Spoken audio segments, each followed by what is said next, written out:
Hello, this short video is to help you make sure you know how to get into Canvas in your courses that are online.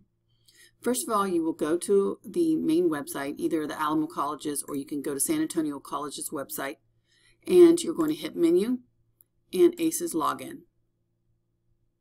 You will log into your account. Mine jumped straight into my account because I'm already logged in. If you do not know your ACES password and login, on the front page there's a button you can click to figure those out. Once you're in here, you can click on Canvas off the main page and it will list the courses that you're taking online. So you'll find the course that you're taking and click on that. If for some reason it's not listed here, go up to these three dashes and change the view to list or go back to card, move that around and see if you can't find it. I've had students that have had their courses drop off and then that was how they were able to get them back. So once you click on the course that you are taking,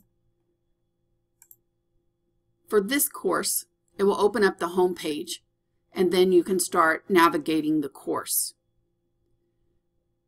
So that is the first step, making sure that you can get into Canvas and get into your course. Thank you.